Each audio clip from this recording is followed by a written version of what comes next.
As we're busy thinking about vets, I've chosen another story about going to the vets for you.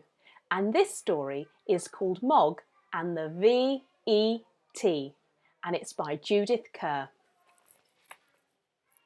One day, Mog was trying to catch a butterfly. She jumped high in the air. She jumped and jumped. Suddenly, something happened to her paw. It was very sore. She smelled it. It was still sore. Then she licked it, but it was still sore. She tried to walk on it, but it was very, very sore. Mog thought, I've got 3 other paws. I'll just walk on them instead. What's the matter with Mog? Said Nicky. Debbie said, I think she's got a sore paw. Poor Mog, said Mr. Thomas. Let me see. But Mog wouldn't let anyone see her paw. It was too sore.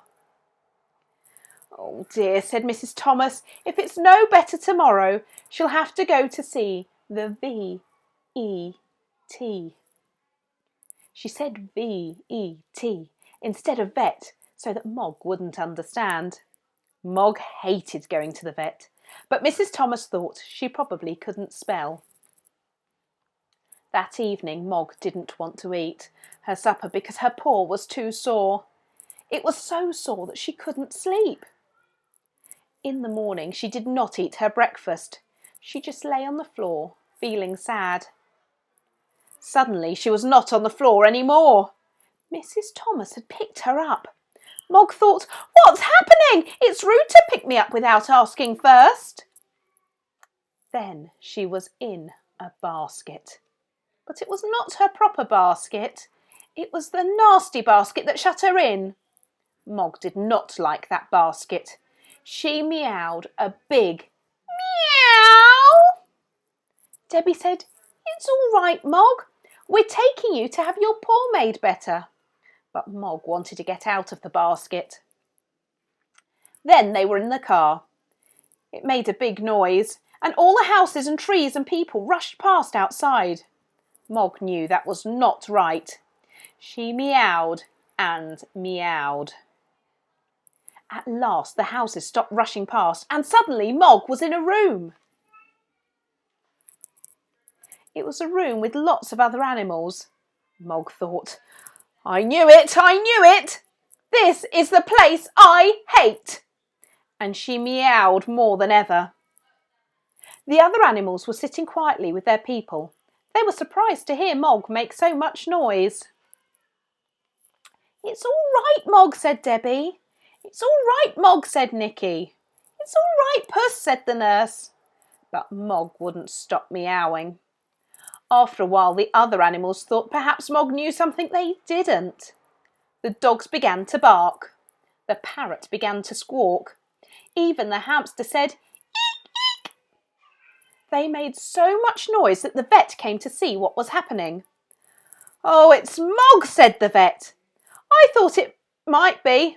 Perhaps I'd better see her first. Mog suddenly thought she liked the shut-in basket after all. The vet tried to look at her, but it was very difficult. Perhaps this way will be easier, said the vet. There, said the vet, at last. Now let's have a look at that paw.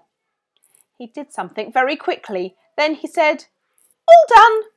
She had a nasty thorn in her paw, and look, here it is. Now, I'll just give her a little pill and... Ow! Said the vet. Oh, Mog, said Debbie. I'm so sorry, said Mrs. Thomas. Watch out for that cat, shouted the vet. Quick, catch it, shouted the nurse. I'll catch it, thought a big dog. And I'll catch it too, thought a little dog. But I'll catch it first, thought a third dog. Heel, sit, stay, come back, shouted the dog's people. But the dogs took no notice. They're all going wild, shouted the nurse. The hamster got mixed up in the wild rush. The vet got mixed up in it too. Stop! We can't have animals going wild, said the vet. The dog's people all shouted, "Heel! Sit! Stay! And come back!"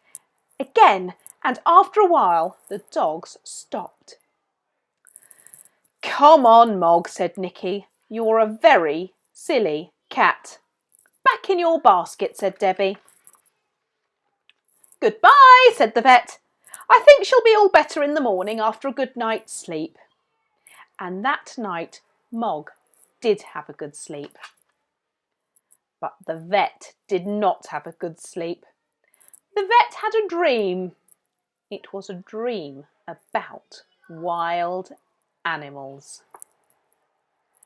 Mog had a dream too, but it was a lovely dream. Mog dreamt that she was a butterfly. And in the morning her paw was no longer sore. It was not sore when she licked it. It was not sore when she walked on it. It was not sore when she jumped up high. She was better. She was all better. She was totally, completely better. And the vet was almost better too.